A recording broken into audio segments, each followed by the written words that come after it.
Bapak, Bapak kami mengucap syukur dan terima kasih. Kalau pada pagi hari ini Engkau memberikan kesempatan kepada kami untuk datang memuji dan memuliakan nama-Mu. Kiranya puji-pujian yang kami naikkan memberikan dupa yang harum di hadapan-Mu. Kalau sebentar Bapak kami akan mendengarkan firman-Mu, karena itu urapi kami semua, dan urapi hamba-Mu yang akan menyampaikan kebenaran firman-Mu. Ajari kami dari firman-Mu, agar kami dapat mengerti dan memahami akan firman-Mu, dan mampukan kami untuk melakukan firman-Mu di dalam kehidupan kami. Dan kuasai Bapa ruangan ini, terlebih ruang hati kami. Kuasa-kuasa bukan dari Engkau pada pagi hari ini, kami patahkan, kami hancurkan, dan kami usir keluar di dalam nama Tuhan Yesus Kristus. Hanya ada satu kuasa yang bekerja, yaitu kuasa Roh Kudus. Terima kasih Bapa, terima kasih Tuhan Yesus. Kami sambut firman-Mu, hanya di dalam nama Tuhan Yesus Kristus. Yang percaya sama-sama katakan, amin. Ya silakan duduk Bapak Ibu.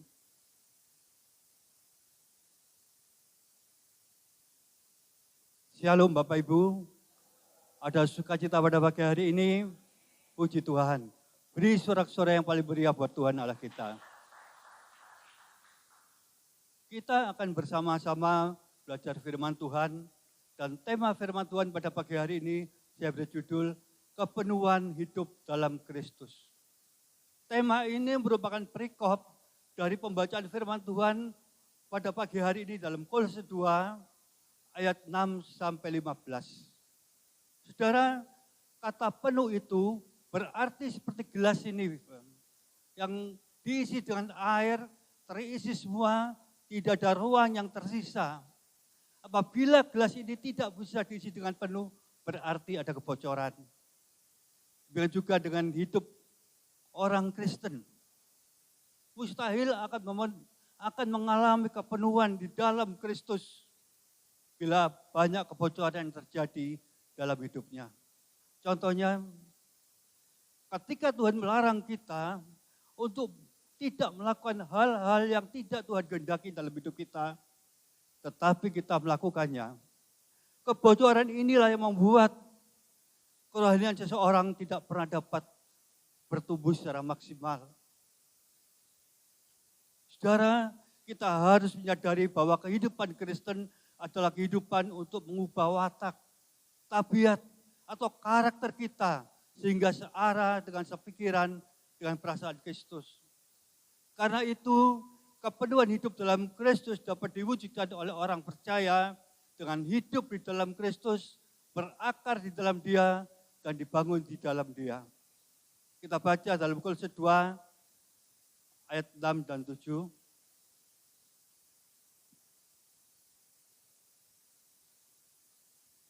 Kamu telah menerima Kristus Yesus Tuhan kita, karena itu hendaklah hidupmu tetap di dalam Dia. Ayat 7. Hendaklah kamu berakar di dalam Dia dan dibangun di atas Dia. Hendaklah kamu bertambah teguh dalam iman yang telah diajarkan kepadamu, dan hendaklah hatimu melimpah dengan syukur. Saudara, ada 8 hal yang akan kita pelajari pada pagi hari ini dari Kolose 2 ayat 6 sampai 15. Yang pertama, hidup di dalam Kristus Yesus. Ketika kita menerima Kristus sebagai Tuhan dan Juru Selamat, artinya kita percaya bahwa Yesus telah mati untuk menebus dosa kita dan bangkit untuk memberi hidup yang kekal kepada kita. Amin, saudara. Berbicara tentang keselamatan berarti berbicara tentang karya penebusan yang dilakukan oleh Yesus untuk menyelamatkan kita dari hukuman kekal dosa. Keselamatan kita bukan karena perbuatan baik kita, bukan karena kita benar, bukan juga kita dipandang layak, tetapi karena anugerah Allah. Karena itu saudara, keselamatan berarti kita menerima keselamatan berarti kita menerima tanggung jawab menjaga seluruh hidup kita supaya tetap hidup dalam kekudusan dan kebenaran Allah. Dengan menerima keselamatan, maka kita tidak boleh lagi hidup seperti cara hidup kita yang lama, yaitu hidup dalam dosa. Kita harus ingat bahwa upah dosa adalah maut. Dosa selalu memisahkan manusia dari Allah, sehingga terputusnya hubungan dengan Allah, Sang Pemberi kehidupan, dan terpisah selama-lamanya dari Allah. Itulah upah dosa adalah maut atau kematian yang kedua, kematian kekal. Kita akan baca dalam Wahyu 20 ayat 14 dan 15.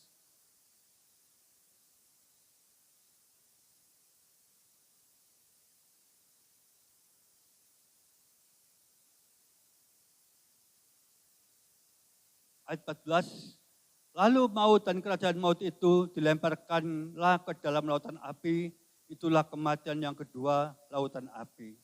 Ayat 15, dan setiap orang yang tidak ditemukan namanya tertulis di dalam kitab kehidupan itu, ia dilemparkan ke dalam lautan api itu. Saudara, kematian pertama kita adalah kematian tubuh jasmani kita di dunia ini. Tetapi kematian kedua ketika roh kita tidak masuk ke dalam surga, melainkan ke dalam lautan api. Hanya ada dua pilihan bagi kita, apakah kita mau masuk surga atau neraka, dan tidak ada tempat yang lain yang kekal selain surga dan neraka. Sedangkan kita kehidupan berisi nama-nama orang yang sudah dilahirkan kembali, menerima kehidupan baru, ketika kita percaya kepada Yesus sebagai satu-satunya juru selamat secara pribadi. Memang keselamatan itu anugerah, tetapi keselamatan itu bukanlah sesuatu yang statis, yang diam, melainkan sesuatu yang dinamis, yang bergerak. Ketika kita mampu menang dalam artian menjaga keselamatan itu hingga akhir, maka nama kita yang tertulis dalam kitab kehidupan tidak akan dihapus oleh Tuhan Yesus. Seperti yang dikatakan dalam Wahyu 3 ayat 5.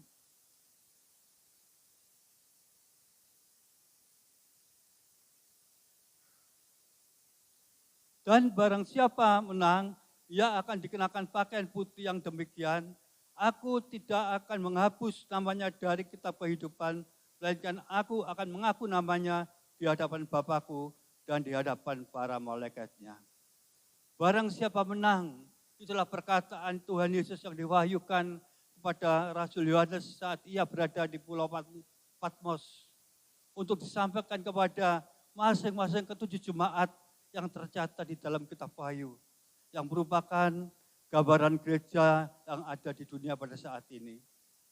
Kekristenan tidak hanya berhenti sampai percaya saja, namun kekristenan adalah bagaimana Kristus hadir dalam hidup kita, yang dapat membuat kita bertahan dan menang sampai segala sesuatunya selesai. Dan barang siapa yang mundur dari imannya, tanpa pernah mau bertobat kembali, selama kesempatan untuk bertobat masih ada, maka seperti yang Tuhan Yesus katakan, akan menghapus namanya dari kitab kehidupan, itu artinya binasa selamanya. Saudara, selama kita masih hidup di dunia ini, kematian yang kedua itu dapat kita hindari dengan menempatkan kepercayaan kita hanya kepada Yesus Kristus dan menjadikan Tuhan Yesus sebagai pusat kehidupan kita. Bahkan Tuhan Yesus berkata dalam Yohanes 5 ayat 24,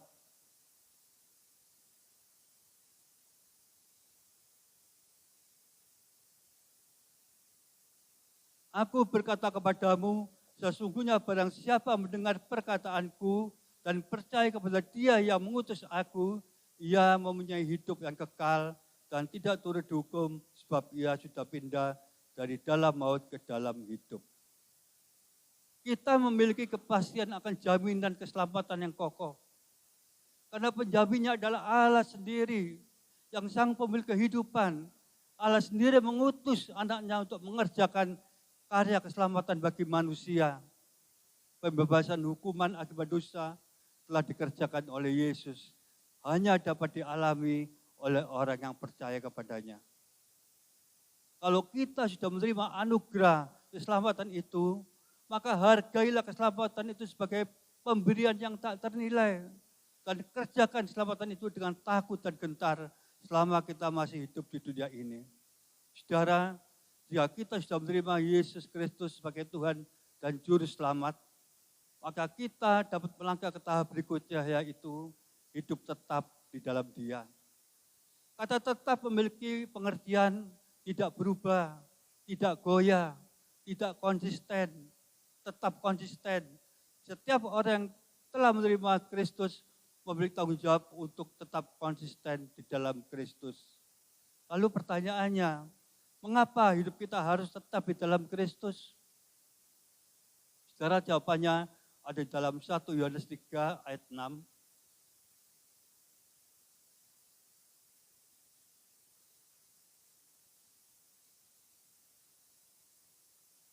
Kita baca di ayat 6a, karena itu setiap orang yang tetap berada di dalam Dia tidak berbuat dosa lagi. Ayat ini sangat logis dalam kehidupan kita sebagai orang percaya kepada Tuhan Yesus. Kalau hidup kita tetap di dalam Yesus, maka peluang untuk berbuat dosa menjadi sangat kecil. Mengapa saya katakan peluang untuk berbuat dosa menjadi sangat kecil? Karena memiliki sistem peringatan dini dalam diri setiap orang percaya, yaitu Roh Kudus yang mengingatkan kita bila kita cenderung berbuat dosa lagi. Dengan peringatan dini tersebut, kita sadar akan perbuatan kita dan kembali kepada Yesus untuk tetap tinggal di dalam Dia. Tuhan Yesus juga menggambarkan bahwa hidup tetap di dalam Dia seperti ranting yang menempel pada pokoknya. Jika ranting itu tidak menyatu lagi dengan pokoknya, maka ranting itu akan mati. Hidup tetap di dalam Yesus berarti kita tetap melekat kepada Tuhan. Dipenuhi kasih Tuhan. Dengan demikian orang yang tetap tinggal di dalam Tuhan membuat dirinya tetap teguh, tetap kuat, dan siap mengalami proses pertumbuhan. Firman Tuhan katakan dalam 1 Yohanes 2 ayat 6.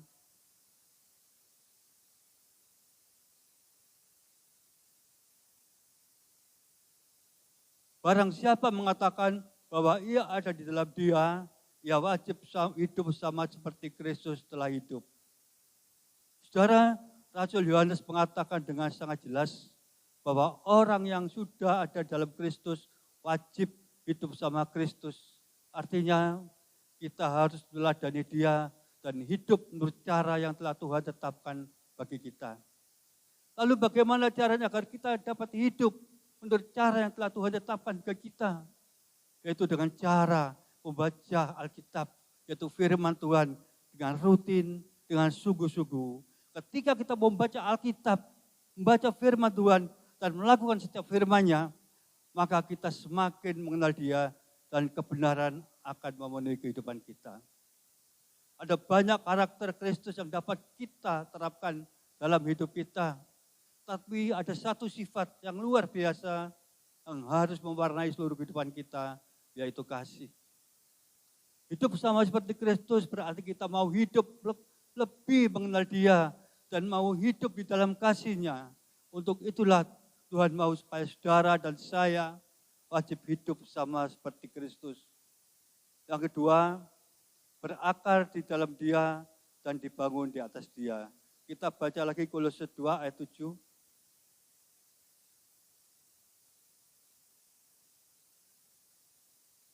Hendaklah kamu berakar di dalam Dia dan dibangun di atas Dia.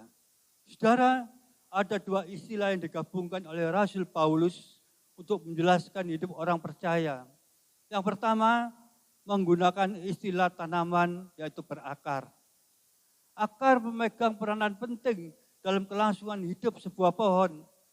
Meskipun tidak kelihatan dan tidak ada yang memperhatikan, karena tugas akar menembus tanah untuk mencari sumber makanan dan mengalirkan ke seluruh bagian pohon.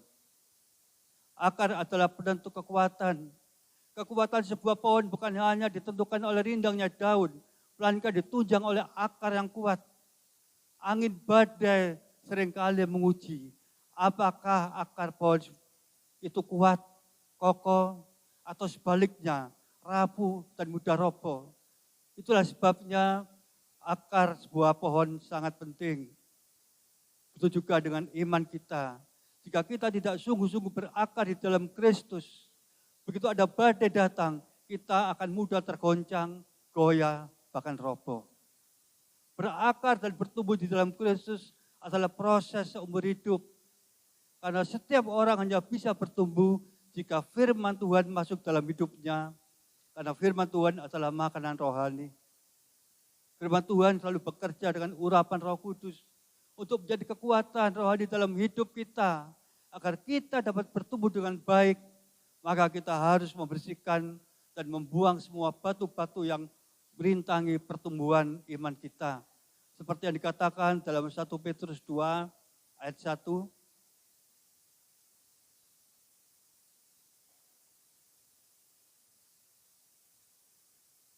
Karena itu buanglah segala kejahatan, segala tipu muslihat, dan segala macam kemunafikan, kedengkian, dan fitnah.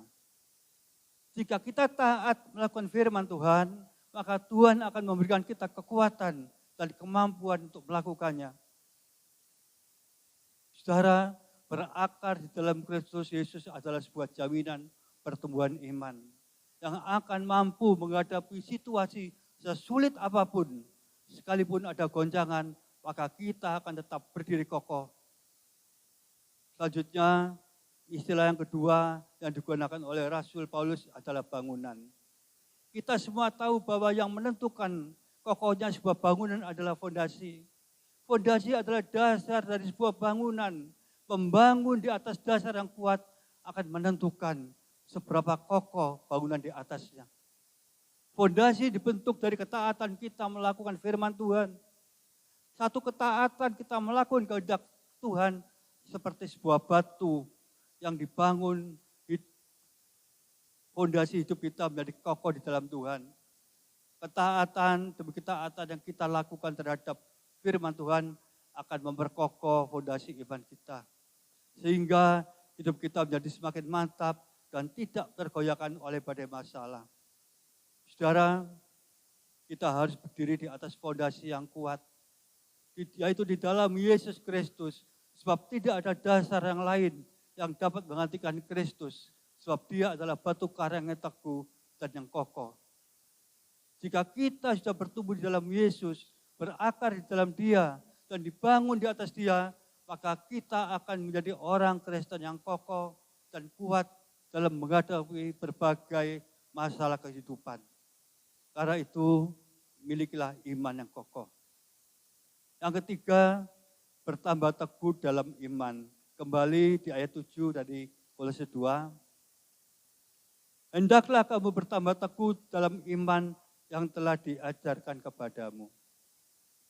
Saudara, Rasul Paulus mengingatkan kita lagi agar iman kita semakin teguh di dalam Yesus Kristus Tuhan kita, sebagaimana yang sudah diajarkan kepada kita.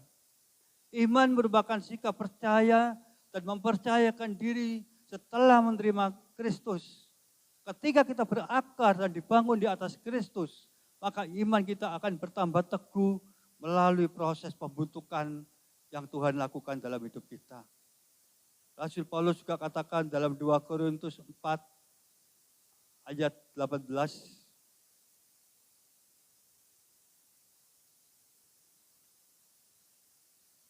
Sebab kami tidak memperhatikan yang kelihatan, melainkan yang tak kelihatan, karena yang kelihatan adalah sementara, sedangkan yang tak kelihatan adalah kekal.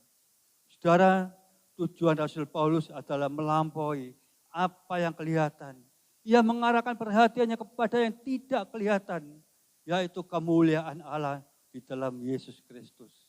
Karena semua yang kelihatan hanya bersifat sementara dan segera berlalu. Kalau kita ingin pengharapan kita menjadi kenyataan, kita perlu memiliki iman. Ketika kita memiliki iman, pengharapan kita pasti bisa menjadi sebuah kenyataan. Amin, saudara.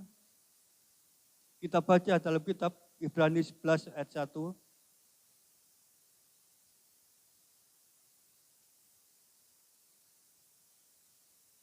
Ibrani 11 ayat 1 dikatakan, iman adalah dasar dari segala sesuatu yang kita harapkan dan bukti dari segala sesuatu yang tidak kita lihat.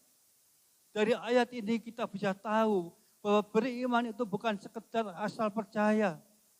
Orang yang beriman punya dasar yang kuat bahwa apa yang diharapkan pasti terjadi dan apa yang tidak terlihat itu sebenarnya ada.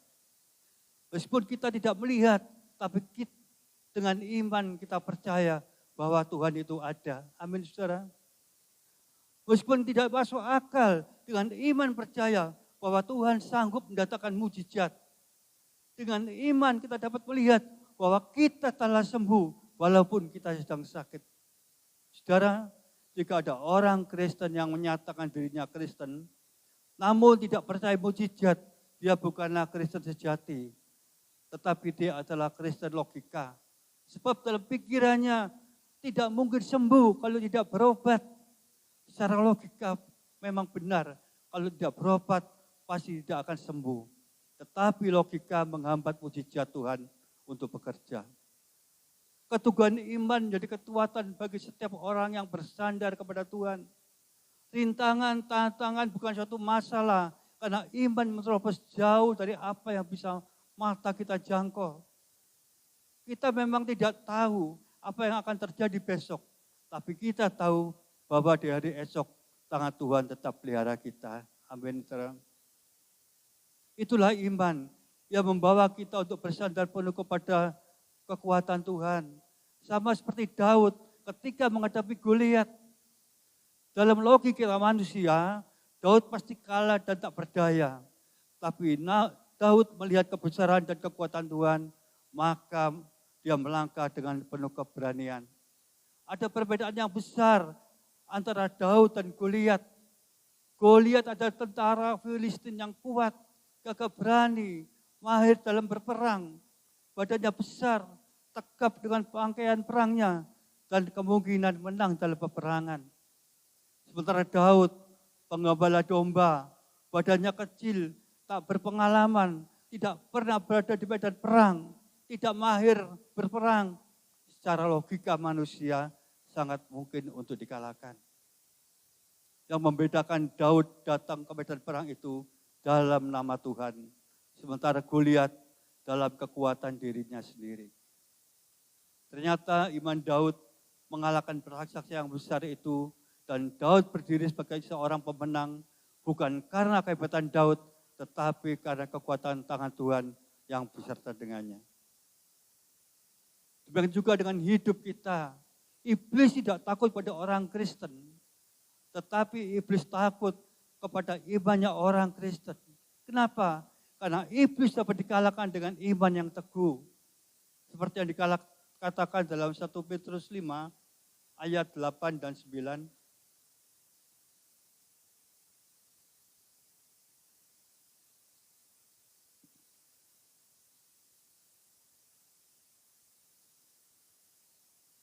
Satu Petrus 5 ayat 8, sadarlah dan berjaga-jagalah, lawan musuh iblis berjalan keliling sama seperti singa yang mengaum-ngaum dan mencari orang yang dapat ditelannya. Ayat 9, lawanlah dia dengan iman yang teguh, sebab kamu tahu bahwa semua saudaramu di seluruh dunia menanggung penderitaan yang sama. Sebab itulah orang Kristen harus memiliki iman.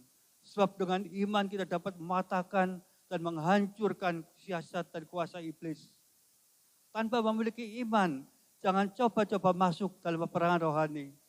Karena akan dipermalukan oleh iblis. Dalam Alkitab itu terjadi pada anak-anak Skewa. Mereka sangat dipermalukan karena orang yang dirasuk roh jahat itu mengalahkan mereka sehingga mereka lari dengan telanjang dan luka-luka. Saudara bisa baca dalam Kisah Para Rasul 19 ayat 13 sampai 20. Oleh sebab itu, kita sebagai orang Kristen harus memiliki iman yang teguh. Sebab dengan iman kita dapat melakukan perkara-perkara yang ajaib. Dan dengan iman yang teguh kita dapat mengalahkan dan menghancurkan kuasa setan. Iman yang teguh dapat kita miliki oleh kekuatan Roh Kudus yang memberi kemampuan kepada kita untuk bertekun di dalam iman. Dengan demikian, kita menjadi prajurit Kristus yang tangguh, kuat, dan teguh di dalam iman. Yang keempat, penuh dengan rasa syukur. Kembali di ayat 7 dari Kolose 2.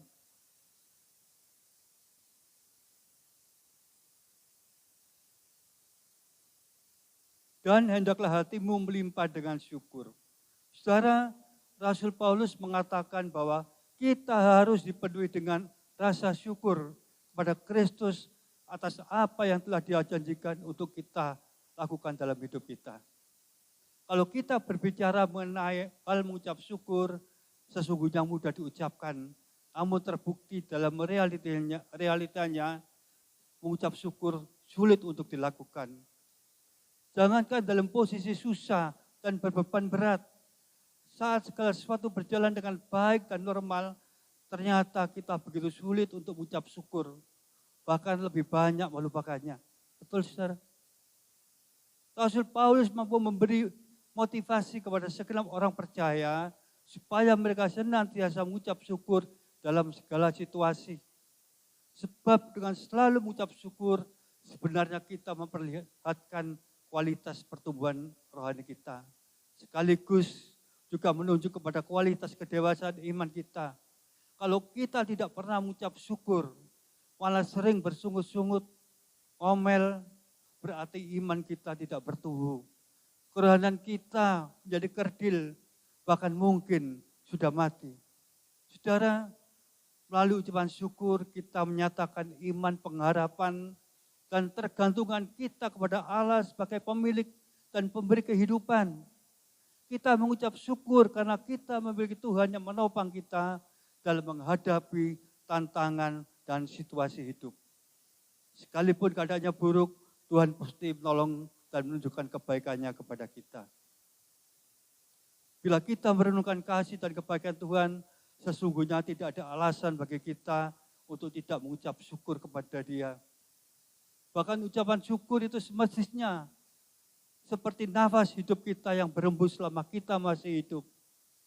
Karena itu tetaplah mengucap syukur apapun keadaannya, sebab itulah yang membedakan kita sebagai orang percaya dengan orang yang tidak mengenal Tuhan. Yang kelima, waspadalah terhadap filsafat kosong. Kita baca di ayat 8 dari Kolose 2.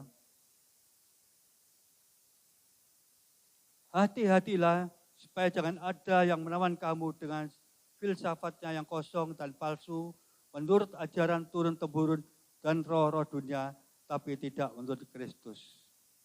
Saudara, kota Kolose merupakan salah satu kota perdagangan di Asia Kecil, sekarang disebut Turki, yang bukan hanya maju dalam hal perekonomian, tapi juga berkembang dalam segi kebudayaan. Maka tidak heran jika bertumbuhnya berbagai macam ajaran filsafat yang dapat mempengaruhi kekristenan di Kolose. Jemaat di Kolose adalah jemaat yang mengalami kelahiran baru, tapi mereka masih dipengaruhi dengan kebiasaan hidup yang lama. Rasul Paulus menasihati mereka, orang-orang percaya di Kolose pada zaman itu, dan tentu juga kepada kita pada zaman ini, agar berhati-hati supaya kita waspada, agar jangan ada yang menawan kita dengan filsafat mereka yang kosong dan palsu. Mengapa dikatakan kosong dan palsu? Karena sumber ajaran mereka adalah ajaran turun-temurun tradisi manusia, bukan dari kebenaran firman Tuhan. Sewaktu Rasul Paulus menulis surat kepada jemaat di Kolose, ada beberapa anggota jemaat tampaknya berada dalam bahaya, dipengaruhi oleh filsafat kosong menurut ajaran manusia. Rasul Paulus tentu tidak menentang pengetahuan dan ketajaman berpikir. Yang dia peringatkan adalah filsafat yang kosong, yang duniawi, dan yang tidak menurut ajaran Kristus. Sekalipun filsafat itu disebut kosong dan palsu, tapi tidak berarti bahwa filsafat itu terlihat sebagai kebohongan. Karena terlihat dari penggunaan kata-kata yang indah, yang nampaknya penuh hikmat, dan kelihatannya bijaksana dan menawan, memikat orang yang mendengarkannya. Ini menunjukkan bahwa sekali orang terkena ajaran sesat, ia tidak mudah dilepas dari kesesatan itu. Karena itu Rasul Paulus berkata, hati-hatilah supaya jangan ada orang yang menawan kamu melalui filsafatnya yang kosong dan palsu. Saudara, Rasul Paulus sendiri adalah seorang terpelajar dan tentu menguasai ilmu filsafat. Mengapa filsafat kosong menurut ajaran turun-temurun dan tradisi dipandang buruk oleh Rasul Paulus? Sebab tradisi tersebut mengandung ajaran dan praktek ibadat yang dianjurkan oleh pengajar-pengajar palsu maupun ketentuan ketentuan adat istiadat Yahudi. Rasul Paulus ingin agar jemaat Tuhan memiliki keyakinan yang kuat di dalam Yesus Kristus dengan mewaspadai ajaran sesat yang membahayakan jemaat. Rasul Paulus juga meminta agar jemaat menerapkan ajaran Kristus dalam kehidupannya sehari-hari untuk hidup tetap di dalam Kristus, berakar di dalam Kristus, dan bertambah teguh dalam iman. Saudara, Tuhan tidak bermaksud meniadakan adat istiadat dan tradisi, tapi janganlah menempatkan tradisi manusia setara dengan ajaran Kristus. Tuhan Yesus katakan dalam Markus 7 ayat 6 dan 8, ayat 6 sampai 8.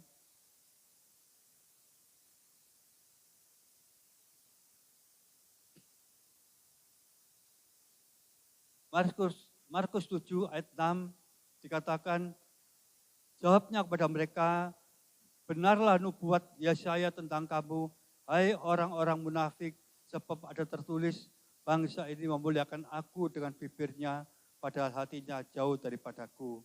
Ayat 7, percuma mereka beribadah kepadaku, sedangkan ajaran yang mereka ajarkan ialah perintah manusia. Ayat 8, perintah Allah kamu abaikan untuk berpegang pada adat istiadat manusia.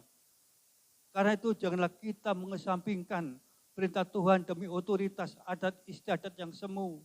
Tuhan tidak menghendaki seorang yang kelihatan melakukan perintah Tuhan, namun dalam kenyataannya aturan dan kehendak manusia lebih dominan. Karena itu hendaklah kita memiliki hidup yang berpusat kepada Kristus. Hidup yang berpusat pada Kristus akan membuat orang percaya dapat mengalami kehadiran Tuhan dan kuasa Allah. Yang keenam, kepenuhan hidup dalam Kristus. Kita baca di ayat 9 dan 10 dari Kolose 2.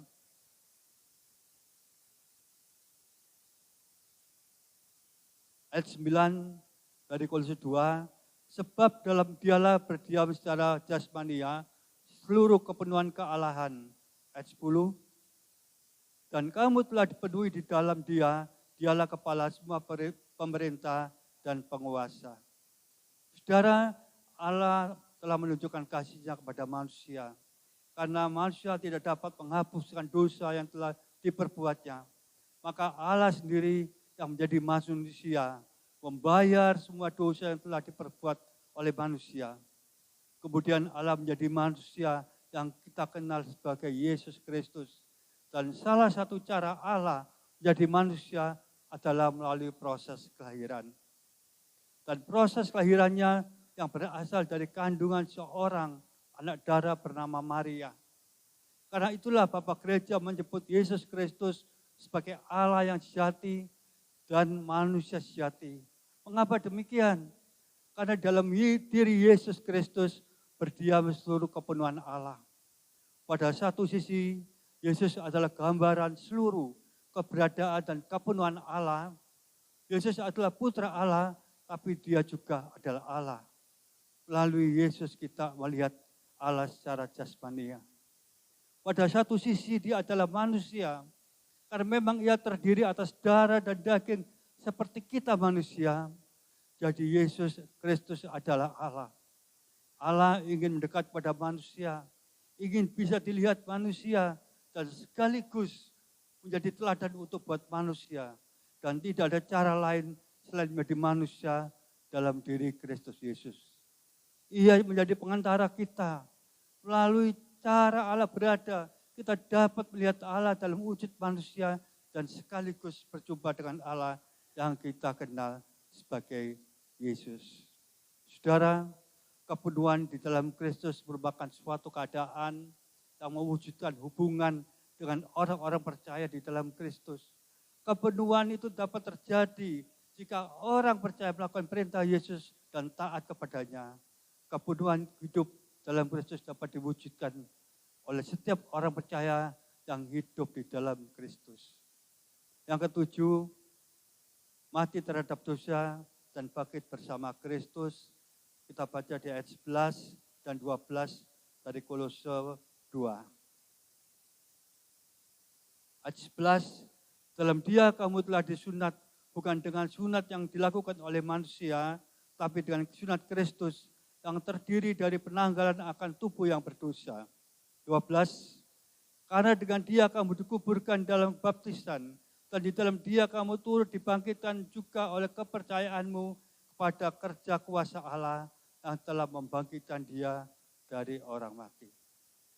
Saudara, perjanjian lama tidak lagi kita lakukan secara jasmani, tetapi secara rohani. Demikian juga dengan sunat yang dahulu dilakukan secara jasmani, tetapi sekarang tidak lagi diperlukan setelah disingkapkan oleh Yesus. Tapi sunat tetap menjadi tanda perjanjian antara Abraham dengan Allah. Kita sebagai keturunan Abraham berhak menerima janji Allah. Seperti yang dikatakan dalam Galatia 3 ayat 29.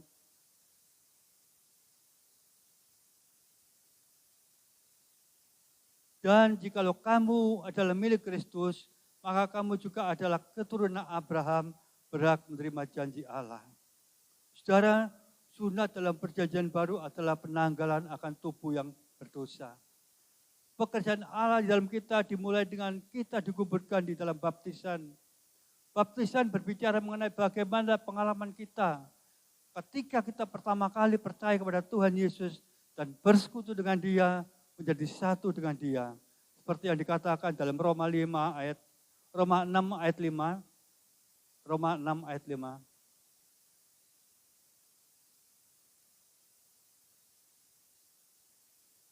Sebab jika kita telah menjadi satu dengan apa yang sama dengan kematiannya, kita juga menjadi satu dengan apa yang sama dengan kebangkitannya. Ayat firman Tuhan yang baru kita baca ini menjelaskan bahwa seperti kematian Yesus menjadi kematian kita, demikian juga kebangkitannya menjadi kebangkitan kita. Artinya kita sudah dibangkitkan kepada kehidupan yang baru di dalam Kristus Yesus. Dikatakan dalam Roma 6 ayat 4.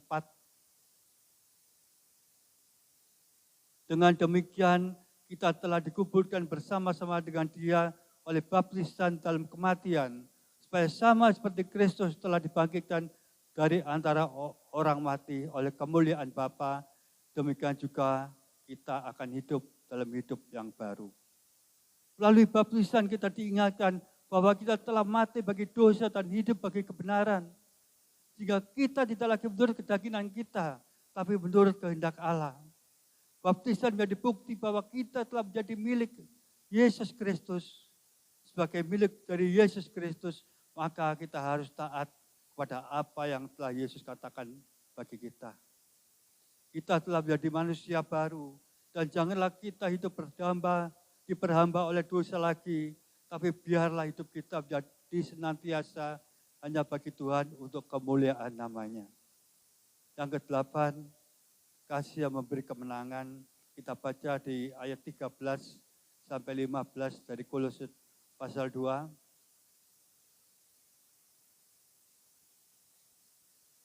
Ayat 13, kamu juga meskipun dahulu mati oleh pelanggaranmu dan oleh karena tidak disunat secara lahiriah, telah dihidupkan Allah bersama-sama dengan Dia sesudah Ia mengampuni segala pelanggaran kita. Ayat 14, dengan menghapuskan surat hutang yang oleh ketentuan-ketentuan hukum mendakwa dan mengancam kita, dan itu ditiadakannya dengan memakukannya pada kayu salib. 15, Ia telah melucuti pemerintah dan penguasa-penguasa dan menjadikan mereka tontonan umum dalam kemenangannya atas mereka. Saudara, di masa lalu jemaat di Kolose dianggap telah mati secara rohani, karena mereka melakukan pelanggaran, karena tidak bersunat secara lahiriah. Tapi semua itu sudah berlalu, sebab sekarang mereka tidak lagi mati, melainkan telah dihidupkan oleh Allah bersama-sama dengan Kristus yang sudah mengampuni segala pelanggaran mereka. Yesus telah menebus umatnya yang berdosa dengan menghapus surat hutang. Dosa adalah hutang, dan dosa itu memiliki akibat yang harus ditanggung, yaitu mati. Sebab upah dosa adalah maut dan harus dibayar secara lunas dengan nyawa pula. Dan Rasul Paulus memberikan kabar baik karena ada yang membela kita, yaitu Tuhan Yesus Kristus dengan karyanya di atas kayu salib. Dialah yang menanggung hukuman yang seharusnya kita tanggung sendiri. Surat hutang kita telah dihapuskan dan ditiadakannya dengan memakukannya pada kayu salib.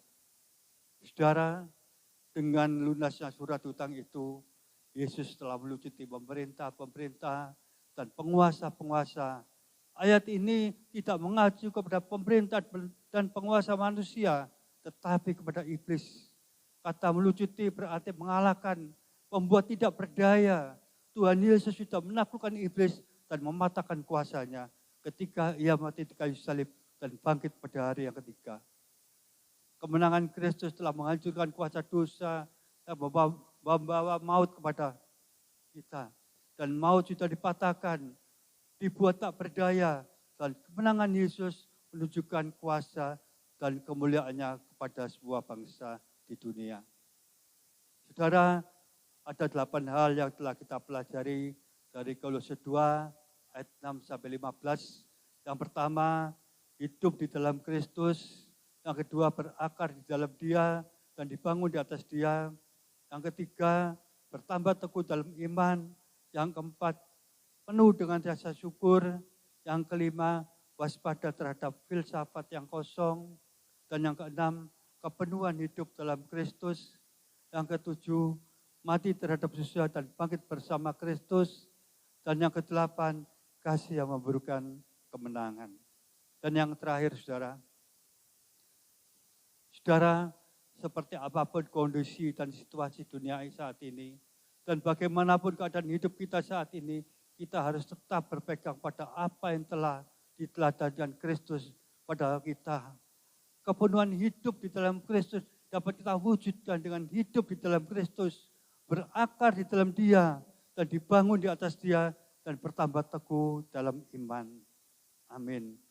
Demikianlah firman Tuhan yang saya sampaikan, kiranya menjadi berkat bagi kita semua. Amin. Saya undang musik WL dan Bapak Ibu bangkit berdiri, kita akan nyanyikan satu pujian, Ku Hidup Bagimu.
Kepada Ibu Kepala. Tetap menyembahmu, dunia tak bisa menjauhkanku dari kasih-Mu. Selama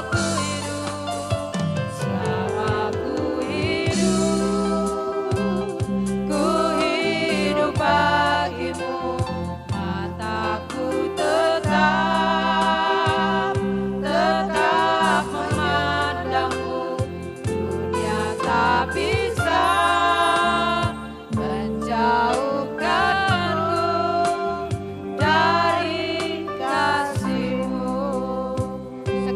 lagi pujikan ini. Yesus kau kebenaran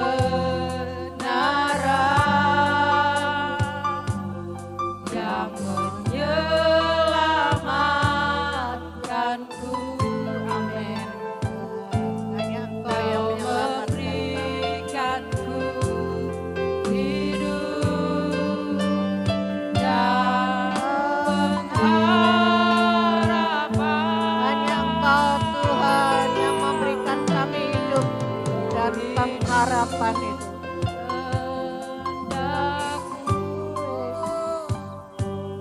Ku perlu anugerah-Mu, Kami membutuhkan Engkau Tuhan.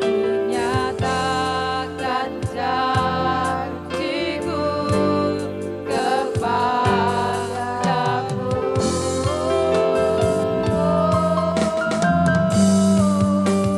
Dalam ku hidup bagi-Mu. Inilah Tuhan pengakuan kami Tuhan. Kalau kami hidup kami untuk Engkau Tuhan. bisa Yes. jauhkanku dari Haleluya. kasih-Mu. Amin. Engkau beri kami kekuatan Tuhan. Untuk kami selalu mengutamakan Engkau Tuhan. Kami hidup untuk Engkau Tuhan. Kami tetap memandang Engkau. Kami tetap percaya kepada Engkau Tuhan. Dunia tidak bisa menjauhkan kami dari kasih-Mu Tuhan. Itulah pengakuan kami Tuhan. Yang keluar dari hati kami Tuhan. Beri kami kemampuan Tuhan. Untuk kami tetap kuat.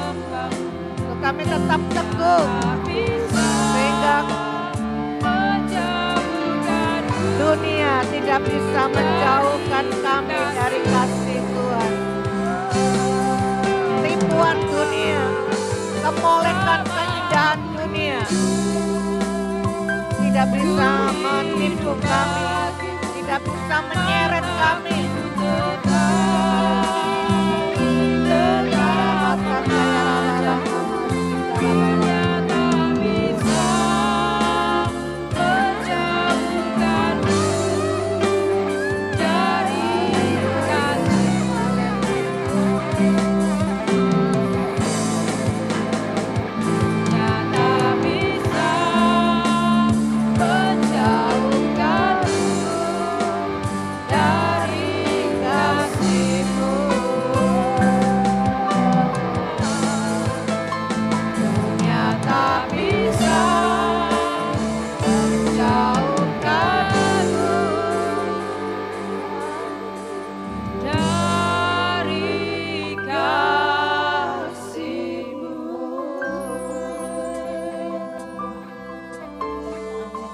Pujian ini Tuhan.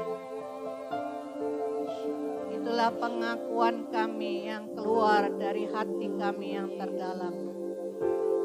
Bahwa keindahan kemolekan dunia tidak bisa menyeret kami, tidak bisa menipu kami, tidak bisa menjauhkan kami dari kasih-Mu Tuhan. Beri kami kekuatan, beri kami kekuatan Tuhan, beri kami kemampuan untuk kami tetap berdiri teguh di hadapan Engkau Tuhan. Terima kasih Tuhan Yesus. Firman yang telah kami dengar, kami renungkan, dan kami lakukan di dalam kehidupan kami. Hamba-Mu selesai berbicara, tetapi Roh Kudus yang ada di dalam setiap kami, Roh Kudus yang memberi kekuatan, Roh Kudus yang mengingatkan kami terus, Roh Kudus menasehati kami, menuntun kami untuk kami terus berjalan di dalam jalan-Mu. Kami tidak menyimpang ke kanan dan ke kiri Tuhan. Terima kasih Tuhan, agar hidup kami boleh berkenan di hadapan Engkau. hidup kami boleh menyenangkan Engkau Tuhan. Hidup kami Tuhan lewat sikap hidup kami bisa Tuhan, kami dapat membuat Engkau tersenyum dan membuat Engkau bangga punya anak kami Tuhan. Terima kasih Tuhan, terima kasih. Terima kasih Tuhan Yesus, Engkau berkati hamba-Mu yang sudah menyampaikan kebenaran firman-Mu ini. Di dalam nama Tuhan Yesus Kristus. Haleluya. Amin. Silakan duduk saudaraku. Puji Tuhan. Saudara diberkati dengan firman Tuhan pagi hari ini. Amin. Puji Tuhan. Ya. Saya ada kata-kata yang sangat bagus. Kemarin Sabtu ibadah Youth, Saudari Gebi yang membawakan renungan. Devi, ya kok Gebi tuh ya. Iya, hampir sama soalnya. Ada kata-kata kemustahilan bukan akhir dari segalanya. Apa sih saudara kemustahilan itu? Halo? Yang tidak mungkin, yang sulit. Apalagi saudaraku? Kemustahilan itu apa saudaraku? Hah? Yang enggak masuk akal. Apalagi? Apalagi? Yang aneh. Yang unik. Wake ya, itu sing gak mustahil. Yes, itu mustahil, gak mungkin lah iso. Itu ya bahasa gaulnya gitu ya. Bahasa Surabayane ya. Ya, itu yang dikatakan mustahil, ya. Kemustahilan itu bukan dari akhir dari segalanya. Nek wis saudara menghadapi apapun lah itu, mau dari sekolah, yang bekerja, yang berumah tangga, ya, yang punya anak, yang apapun yang kita hadapi di dalam kehidupan ini, ya toh, rasanya mustahil, aduh wis gak isa, nek sakit wis divonis dokter sudah katakan wis tinggal berapa bulan, ya toh. Oh yang sekolah, wah kamu enggak, pelajarannya sulit, pelajaranmu ditolak atau gimana? Kamu enggak bisa sekolah, kamu enggak bisa melanjutkan kuliah, bla bla bla bla. Ya, kalau enggak bekerja, enggak bisa makan, enggak bisa hidup. Kamu sekarang enggak bekerja, mustahil bisa. Apapun sekarang yang menjadi persoalan Bapak Ibu, saudaraku yang terkasih semuanya. Mulai dari anak-anak sampai tua, apa yang menjadi persoalan saudara? Yang dikatakan secara manusia itu mustahil. Atau mustajab gitu ya saudaraku ya. Ya, dikatakan mustahil, tidak mungkin itu bisa. Tapi di sini dikatakan itu bukan akhir dari segalanya. Berarti nek sudah mustahil itu sudah apa-apa, wes game titik. No. Itu kalau bagi manusia, logika, tadi Pak Budi katakan Kristen logika.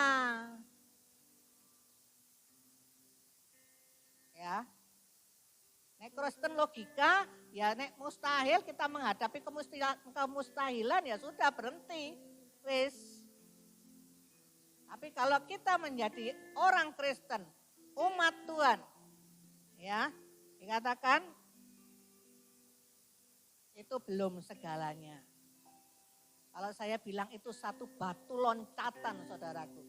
Ya, kemustahilan adalah awal mula terjadinya mujizat Tuhan. Amin. Saya ulangi ya, kemustahilan adalah awal dari terjadinya mujizat dari Tuhan. Jadi saudara jangan cepat-cepat putus asa. Kalau saudara menghadapi sing tadi dikatakan tidak masuk akal, aneh, unik, sing mustahil itu tadi. Ya.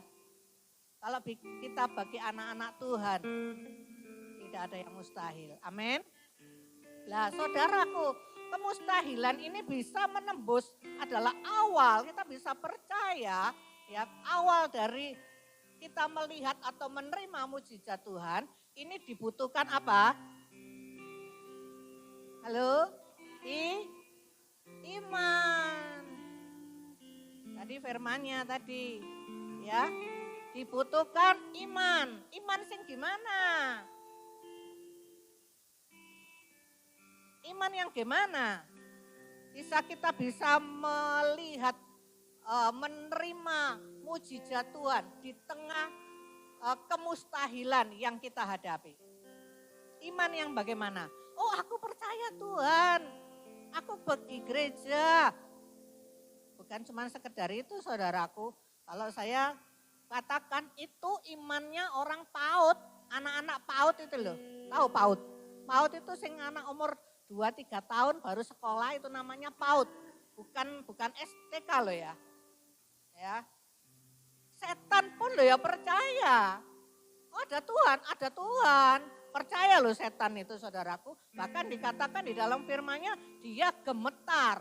Bukan gemetar itu apa? Tetapi dia ketakutan. Gitu loh. Dia takut akan Tuhan. Setan itu ya percaya. Lah nek cuman level kita cuman percaya, oh ya ada Tuhan. Tuhan itu ada. Ini cuman sekedar itu toh. Apa bedanya kita dengan setan itu ya. Dikatakan ayatnya di dalam Kolose 2 ayat yang ke-7 ya. Kita harus berakar. Saudara pergi beriman, percaya kepada Tuhan, baik. Tidak berhenti sampai di situ. Tunjukkan dengan beribadah. Ya. Tunjukkan dengan melakukan firman-Nya, berakar, kuat. Terus dikatakan bukan cuma berakar tok, tapi terus apa? Dibangun. Tadi dikatakan ya, dibangun kalau saya katakan sama dengan bertumbuh keluar. Kalau berakar kan ke dalam, ya.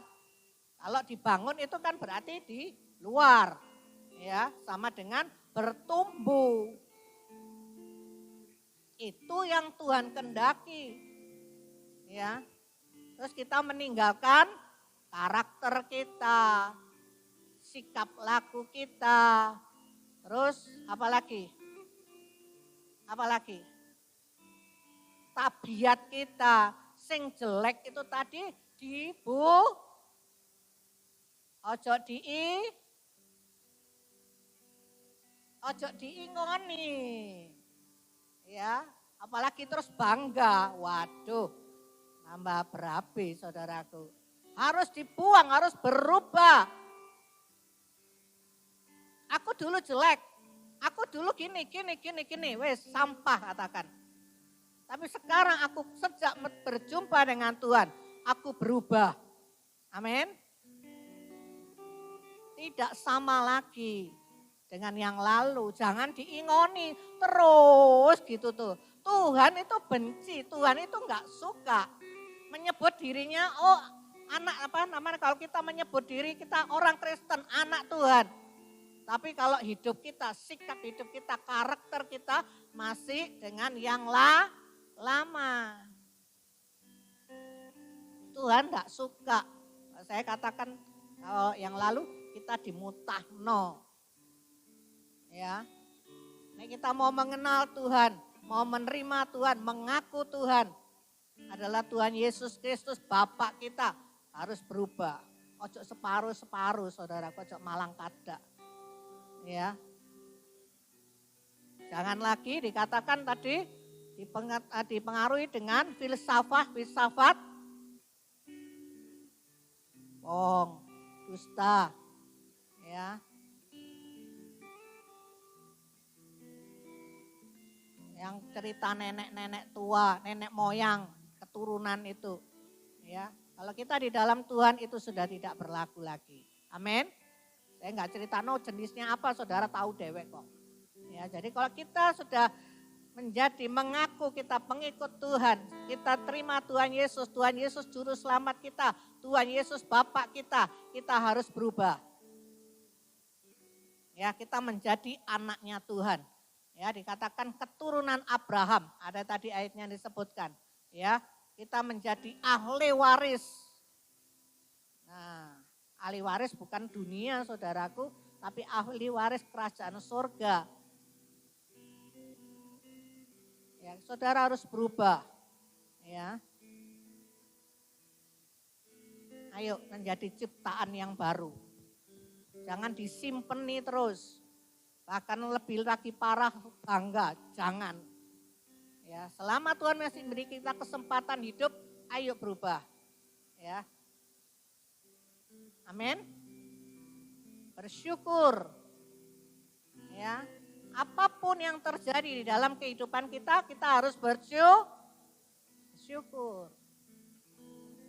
Jangan ngeresulo, jangan mengeluh, jangan menyalahkan Tuhan. Itu sama dengan berontak sama Tuhan. Tuhan kok gini Tuhan?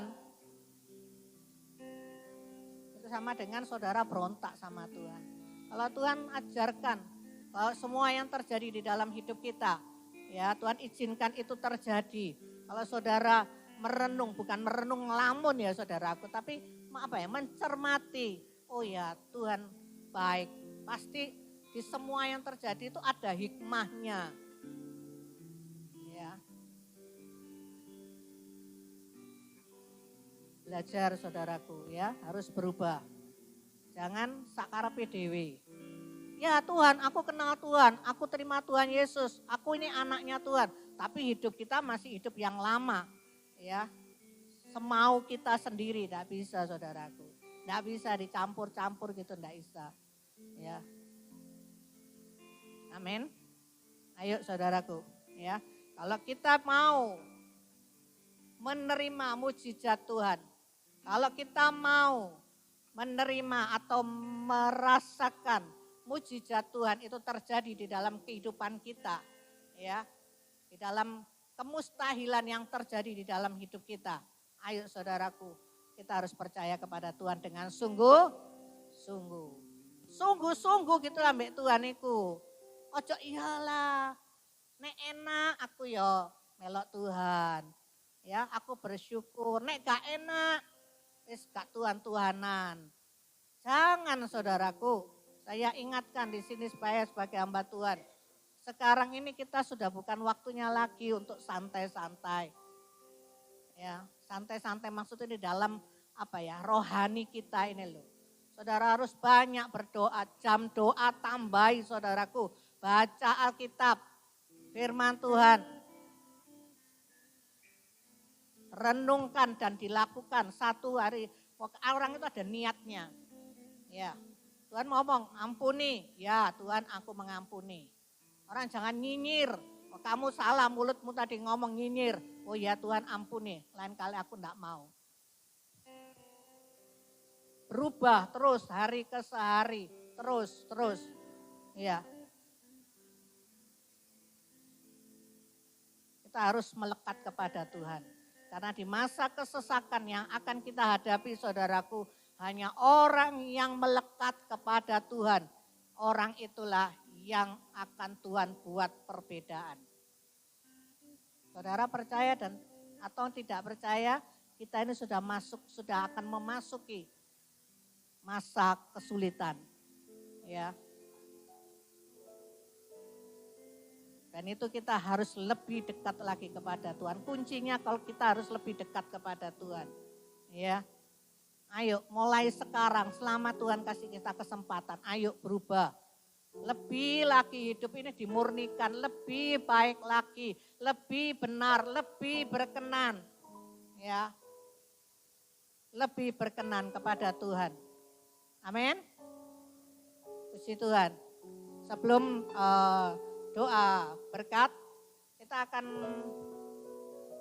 melihat pengumuman. Puji Tuhan. Anak-anak youth, Gaby, Fanya, Jocelyn, Rosa, sering membuat mereka apa namanya itu?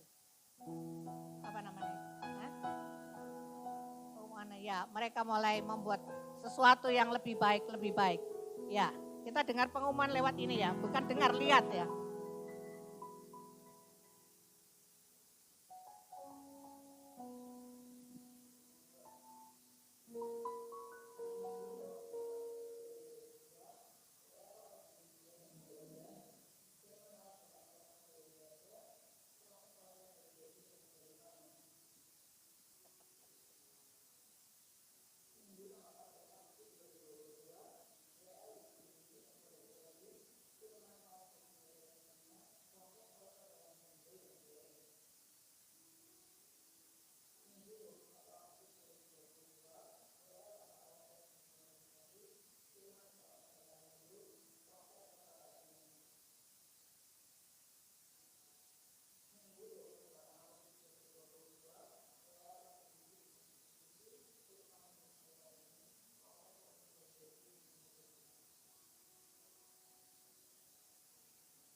Tuh gak dibaca no.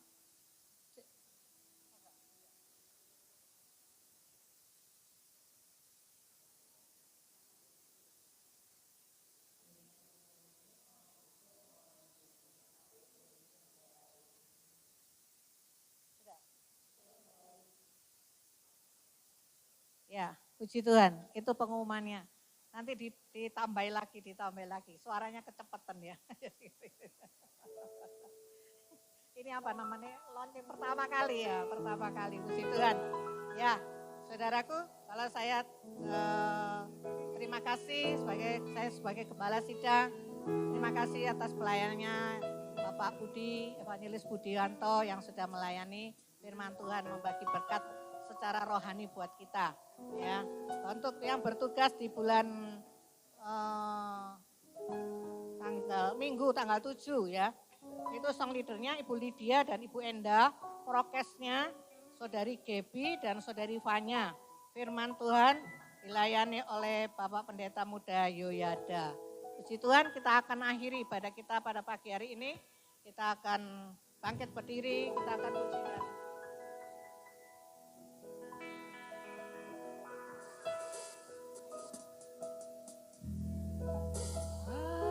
Ajaib Tuhan, ajaib Tuhan,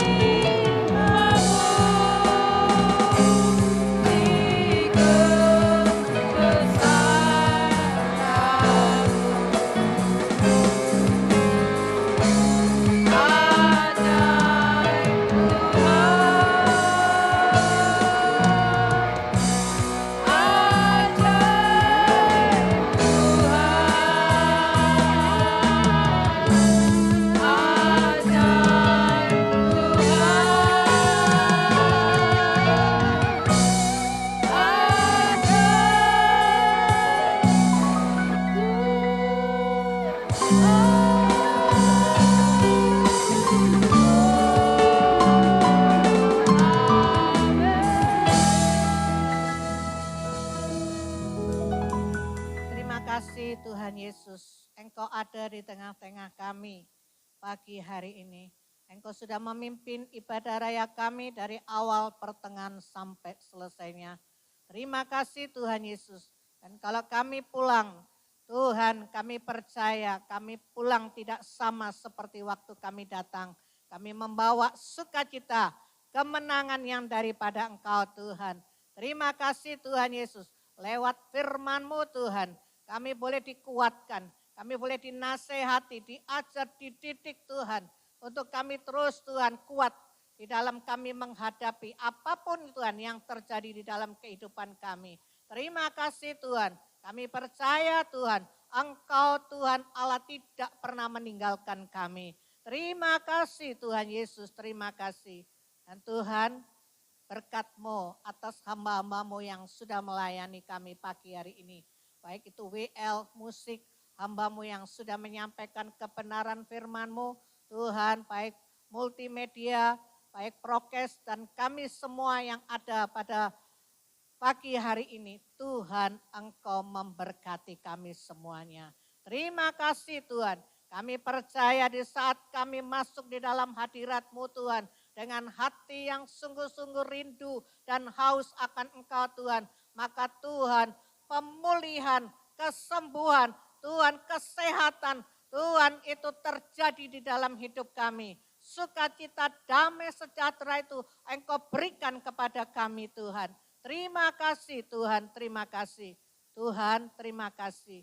Terima kasih Tuhan, dan kalau kami akan kembali ke rumah tangga kami masing-masing, kami percaya Tuhan, penyertaan-Mu tetap ada di dalam kami. Pulang sampai di rumah kami masing-masing, Tuhan dengan selamat sejahtera. Pertemukan kami Tuhan, untuk minggu depan kembali kami bersama-sama memuji dan memuliakan nama Tuhan. Terima kasih Tuhanku Yesus, terima kasih, terima kasih. Saudaraku yang terkasih, angkat kedua tanganmu, angkat wajahmu. Terimalah berkat yang dari Allah Bapa, Anak, dan Roh Kudus. Tuhan memberkatimu, Tuhan melindungimu, Tuhan menyinarimu dengan wajah-Nya, dan memberikan kau kasih karunia-Nya, dan damai sejahteranya. Dan apapun yang kau kerjakan dibuatnya berhasil, beruntung, dan berbahagia. Mulai hari ini sampai selama-lamanya. Di dalam nama Tuhan Yesus Kristus, yang percaya dan menerima katakan, puji Tuhan.